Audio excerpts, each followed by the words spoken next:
اليوم زدت تاكدت بانه تبون رايح لعهده ثانيه، يعني ما فيهاش ذره شك باللي تبون سيترشح لعهده ثانيه. كيف تاكدت لما شفت اليوم الليله تم تعيين تبون يعين محمد العقاب وزيرا للاتصال. محمد العقاب هذا نعرفه معرفه شخصيه، قراني في 2011 في المدرسه العليا للاعلام والاتصال البابور بن عكنون. هذا الرجل هذا محمد العقاب يا خوتي من اكبر اللحاسين اللي عرفتهم الكره الارضيه باكملها، يعني في تاريخ البشريه ما كانش واحد لحاس كما هذا. تقدر تخلصوا تقول له الحس لي لاي انسان مجرم هتلر يرجعه لك ملائكه نورمال، عنده لسان في الحيس لم ارى له مثيل في حياتي. هذا الانسان هذا لو كان تشفاو يا خوتي وروحوا لليوتيوب، اكتب محمد العقاب، اكتب مثلا حداها 2014، اكتب حداها لا دات تاع كي يكون رايح بوتفليقه يترشح للعهده، مثلا الثانيه ولا الثالثه ولا الرابعه ولا الخامسه، حتى العهده الخامسه. هذا كان من اكبر المطبلين محمد العقاب للعهده الخامسه. هذا المهنه نتاعو شنو هي؟ يبيض لك صوره النظام في الاعلام. هذا دائما يستنجدوا به محمد العقاب، هذا بروفيسور في الاعلام، يستنجدوا به لما النظام يحب يمدد العهده، يعدل الدستور، لما تكون كاينه كشحال يجيبوه يطبل، خدمته يطبل.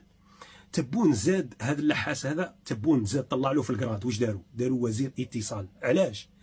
باش هذا ينسق مع لي جورنو وينسق مع القنوات الاعلاميه وينسق مع حتى المؤثرين والفنانين الصحفيين القامات كذا منا، ينسق معاهم باش يبدا دركا سنه 2024 نديماروها دركا بالتطبيل.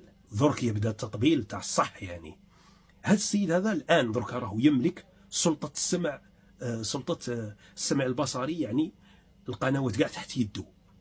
تسمى اي قناه دير شوشره ولا تنشر اي حاجه تعكر مزاج العرس كما يسموهم العرس الانتخابي تاع العهده الثانيه، يتم غلقها ولا منع الاشهار عنها.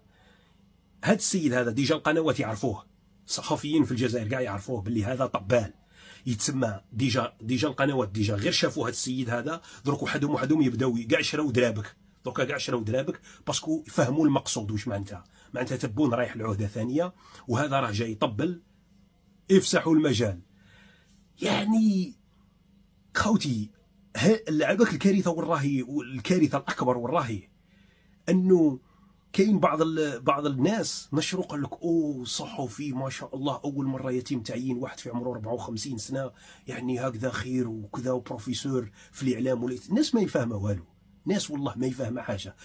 علاش هذا ما عينوش تبون من بدايه العهده تاعو؟ علاش عينوا غير في النهايه تاعو؟ والله ماكم فاهمين حاجه. والايام بيننا هذا درك تشوفوا القنوات كيفاش تبدا تعدد لك انجازات تبون واش دار وارجع الجزائر الى مكانتها بين الامم. هذه دائما ياكدوا عليها، الى مكانتها بين الامم. هي دوله ما يمحل بتنا. الامارات هي شكوبي 2 مترات ولات ترجل علينا. الامارات ولات ترجل علينا، قال لك ارجع مكانتها بين الامم.